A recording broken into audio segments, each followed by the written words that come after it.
Shalom, selamat pagi Sobat STTI yang terkasih di dalam nama Tuhan Yesus Kristus. Bersyukur pada hari ini kita kembali bertemu di dalam tayangan Renungan Pagi atau Ragi.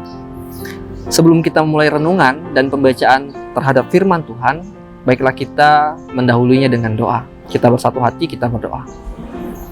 Puji dan syukur kami sampaikan kepada Allah Bapa di dalam surga yang mengasihi kami di dalam setiap dan segala kehidupan. Bersyukur untuk hari ini kami boleh bersama-sama merenungkan sebagian daripada firman Tuhan. Kiranya hikmat dan tuntunan Roh Kudus mendidik dan mengajari kami menjadi pribadi yang boleh semakin lebih baik lagi melalui pembacaan dan perenungan firman ini. Kami menyerahkan segala sesuatu perenungan ini di dalam tangan pengasihan-Mu. Dalam nama anak-Mu Tuhan Yesus Kristus, kami mengucap syukur dan terima kasih. Amin. Saudara yang terkasih, apa yang timbul di dalam benak dan pikiran kita ketika berbicara tentang sebuah pengkhianatan? Banyak kasus di Indonesia, kasus-kasus pengkhianatan dilakukan oleh orang-orang yang terdekat. Dan itu bukan hanya terjadi untuk waktu yang saat ini saja. Itu sudah terjadi juga ribuan tahun yang lalu. Salah seorang kaisar yang bernama Julius Caesar harus mati di tangan sahabat dan senatornya sendiri. Ia ditikam dan ditusuk dengan pedang dan pada akhirnya harus merenggut nyawanya. Orang-orang yang kita pikir dan kita rasa sebagai orang-orang yang akan menjaga dan melindungi kita, namun pada akhirnya banyak kasus pengkhianatan, banyak orang yang harus dikhianati oleh orang-orang dan sahabat-sahabat serta keluarganya sendiri. Menarik bahwa itu juga terjadi dan dialami oleh Yesus Kristus. Dia harus dijual dan harus dikhianati oleh sahabatnya sendiri, yakni muridnya, yaitu Yudas Iskariot. Saudara yang terkasih, pada hari ini kita akan belajar apa sebenarnya yang menyebabkan terjadinya sebuah pengkhianatan. Melalui nats Alkitab, Markus pasal yang ke-14 ayat yang ke-10 sampai yang ke-11. Saya akan membacakan nats ini untuk kita semua. Lembaga Alkitab Indonesia memberikan judul Yudas mengkhianati Yesus. Lalu pergilah Yudas Iskariot, salah seorang dari ke-12 murid itu, kepada imam-imam kepala dengan maksud untuk menyerahkan Yesus kepada mereka. Mereka sangat gembira waktu mendengarnya dan mereka berjanji akan memberikan uang kepadanya. Kemudian ia mencari kesempatan yang baik untuk menyerahkan Yesus. Setidaknya saya melihat ada 3 poin yang ingin ditekankan mengapa terjadinya sebuah pengkhianatan. Poin yang pertama itu terdapat di ayat yang ke-10, di mana ada kata atau frasa dengan maksud. Ini menunjukkan bahwa pengkhianatan yang dilakukan oleh Yudas Iskariot terhadap Tuhan Yesus Kristus adalah sesuatu yang memang sudah direncanakan. Artinya ada sebuah keinginan untuk mengkhianati. Dan pengkhianatan atau penjualan Yesus terhadap imam-imam kepala itu sudah direncanakan atas dasar kesadaran, bukan tanpa ketidaksadaran. Yang kedua, pengkhianatan itu terjadi akibat adanya keuntungan yang menjanjikan. Ini terlihat dari ayat yang ke-11a. Di mana dikatakan ketika Yesus ingin menjual Yesus terhadap imam-imam kepala menjanjikan Yudas sebuah uang.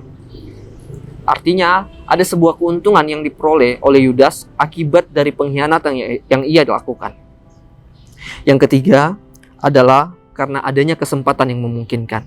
Perhatikan ayat yang ke-11b, di mana di situ Yudas mencari-cari kesempatan yang terbaik untuk melakukan pengkhianatan. 3 poin ini menjelaskan bahwa pengkhianatan itu dilakukan akibat adanya keinginan yang direncanakan, keuntungan yang menjanjikan, dan kesempatan yang memungkinkan. Kemudian, saudara yang terkasih, apa sebenarnya yang ingin ditekankan terhadap kehidupan kita pada saat ini? Berkaitan dengan relasi kita terhadap Allah sebagai sebuah hubungan yang sangat dekat. Kita dengan Allah sebagai sebuah hubungan antara Bapa dan anak. Kita juga sebagai anak memiliki potensi yang sama untuk mengkhianati Tuhan di dalam kehidupan kita. Mungkin di dalam perilaku, di dalam perkataan kita. Tetapi kita belajar melalui peristiwa ini. Kita belajar dari mana Yudas telah mengkhianati Yesus. Bahwa ada 3 hal yang telah menyebabkan Yudas mengkhianati Yesus. Yaitu adanya keinginan yang direncanakan, keuntungan yang menjanjikan, dan kesempatan yang memungkinkan. Kita belajar bahwa sebagai anak-anak Tuhan, kita harus menggunakan setiap keinginan kita untuk semata-mata kemuliaan Tuhan, bukan untuk yang lain. Yang kedua, kita belajar bahwa kita tidak boleh menjadi orang-orang percaya, anak-anak Tuhan yang mudah tergiur dengan keuntungan-keuntungan dunia yang sifatnya hanya sementara. Tetapi kita harus tetap percaya dan teguh kepada Tuhan karena janjinya sangat luar biasa.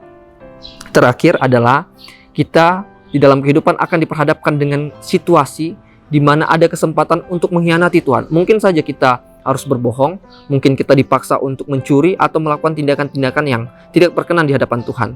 Tetapi sebagai anak Tuhan yang memiliki relasi antara anak dan Bapa, kita harus tetap teguh di dalam iman dan kepercayaan kita bahwa kita harus tetap menjadikan setiap celah di dalam kehidupan kita untuk kemuliaan dan hormat bagi namanya.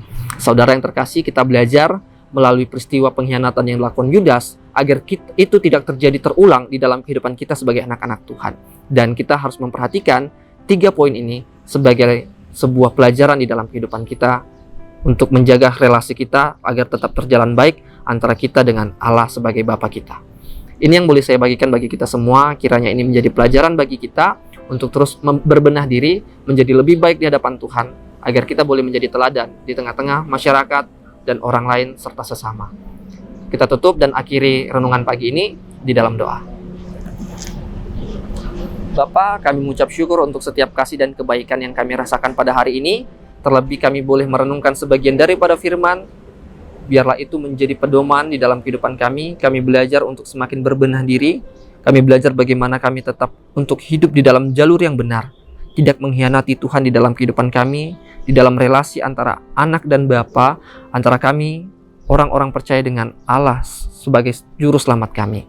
Biarlah segala sesuatu yang boleh kami pahami, kami pelajari dan kami renungkan ini menjadi motivasi yang baru bagi kami untuk senantiasa hidup berkenan di hadapan Tuhan. Inilah kami, manusia yang lemah, menyerahkan seluruh kehidupan kami, dituntun oleh Roh Kudus. Di dalam nama anak-Mu Tuhan Yesus Kristus, kami mengucap syukur dan terima kasih. Amin. Terima kasih saudara yang terkasih. Tuhan Yesus memberkati.